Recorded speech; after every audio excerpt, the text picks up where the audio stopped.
alleged $6 billion fraud, Agunloye never exceeded Obasanjo's financial directive, witness.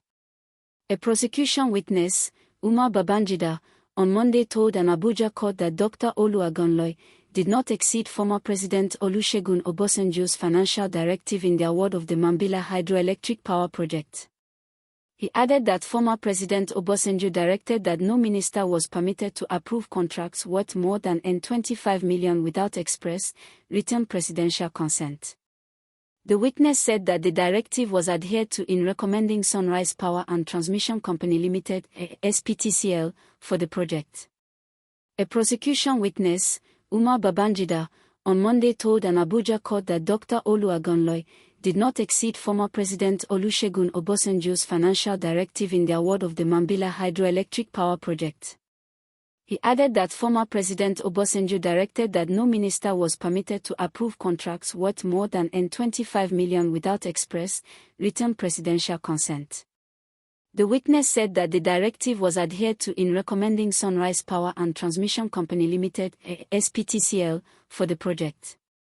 The witness, an Assistant Commissioner of Police, ACP, is the third prosecution witness, PW3, in the case.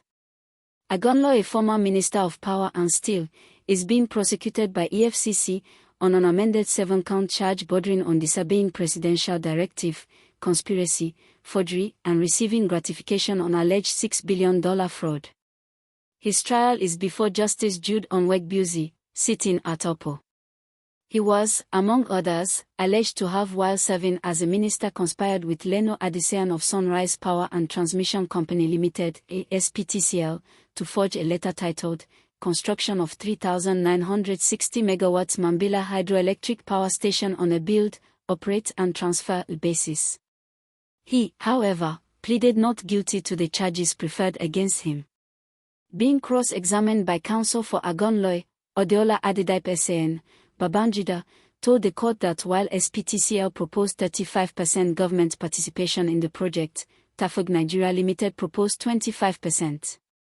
He told the court that Obasanjo subsequently directed that both SPTCL and Tafug Nigeria Limited be given same parameters and the federal government's participation should not be higher than 25%. According to him, while responding to a letter, dated November 20, 2002, written by Dr Olusegun Obasanjo, the then President Olusegun Obasanjo wrote, Minister, approved. Please, give the two the same parameter, that is federal government's participation not higher than 25%. The tariff not higher than prevailing tariff of thermal plant. Asked by Adedipe to confirm to the court if Agunloye exceeded the presidential directive in his recommendation of SPTCL for the Mambilla project, the EFCC witness said, No, my lord. When asked if in the light of his evidence that the last basis upon which the defendant advised that SPTCL be awarded the contract existed before he, Agunloye, became a minister, Babangida said, Yes, my lord.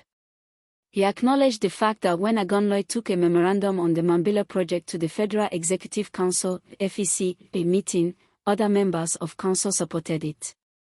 PW3 told the court that the federal government appropriated N6 billion in the 2003 budget for the takeoff of the project. Babangida earlier told the court that he disagreed with the fact that the financial decision of both the Chinese Ministry of Foreign Trade and Economic Cooperation, MOFTEC, and the China Import and Export Bank in the Mambilla Power project was binding on the Chinese government as there is no record that showed that they are parties to the agreement, more between Nigeria and North China/Birth China Power Group, or have consented to it. Babangida further disagreed with the counsel for the defendant that the basis of Agunloye's recommendation of SPTCL included its acceptance of government participation of not more than 25%. Justice Onwegbuzi, at this point, adjourned further cross-examination of PW3 until Wednesday. None. Thanks for watching.